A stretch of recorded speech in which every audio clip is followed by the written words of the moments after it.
ಓಂ ಚೈತನ್ಯಂ ಶಾಶ್ವತಂ ಶಾಂತಯೋಮಾತೀತಂ ನಿರಂಜನಂ ನಾದಬಿಂದು ಕಲಾತೀತಂ ತಸ್ಮೈ ಶ್ರೀ ಗುರವೇ ನಮಃ. ಆತ್ಮೀಯ ವೀಕ್ಷಕ ಬಂಧುಗಳಿಗೆ ಬಸವಣ್ಣ ದಕ್ಷ ಗುರೂಜಿ ಮಾಡುವ ನಮಸ್ಕಾರಗಳು.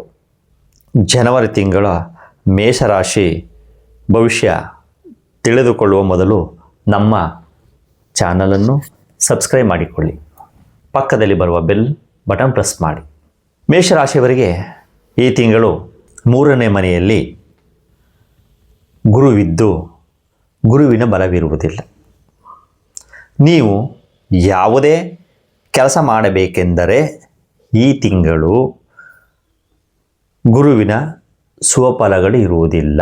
ಆದ್ದರಿಂದ ನೀವು ಗುರು ರಾಘವೇಂದ್ರರ ದರ್ಶನ, ದತ್ತಾತ್ರೇಯರ ದರ್ಶನ, ಸಾಯಿಬಾಬಾರ ದರ್ಶನ, ಯಾವುದಾದರೂ ಮಠಮಾನ್ಯಗಳಿಗೆ ಹೋಗಿ ಗುರುಗಳ ದರ್ಶನ ಮಾಡಿದರೆ ತುಂಬ ಒಳಿತಾಗುತ್ತದೆ. ಬಿಸ್ನೆಸ್ದಾರರಿಗಾಗಲಿ ಉದ್ಯೋಗಸ್ಥರಿಗಾಗಲಿ ಶುಭ ಕಾರ್ಯ ಮಾಡುವವರಿಗಾಗಲಿ ಗುರುವಿನ ಯಾವುದೇ ಫಲಗಳಿರುವುದಿಲ್ಲ. ಹಣಕಾಸಿನಲ್ಲಿ ಅಡಚಣೆ, ಬಂಧುಗಳಿಂದ ಸಹಾಯ ದೊರೆಯುವುದಿಲ್ಲ. ಆರೋಗ್ಯದಲ್ಲಿ ಏರುಪೇರಾಗುತ್ತದೆ. ಆರೋಗ್ಯ ಅಂದರೆ ಕಣ್ಣಿನ ಸಮಸ್ಯೆ ಬರುವುದು. ಕಣ್ಣಿನ ಸಮಸ್ಯೆ ಅಂದರೆ ವಾಹನ ಚಲಾಯಿಸುವಾಗ ಮಣ್ಣಿನ ಕಣಗಳಿಂದಾಗಲಿ ಅಥವಾ ಕಸಕಡ್ಡಿಗಳಿಂದಾಗಲಿ ಕೀಟಗಳಿಂದಾಗಲಿ ಸಮಸ್ಯೆ ಬರುವುದು. ಆದ್ದರಿಂದ ಎಚ್ಚರದಿಂದಿದ್ದರೆ ತುಂಬ ಒಳಿತಾಗುತ್ತದೆ.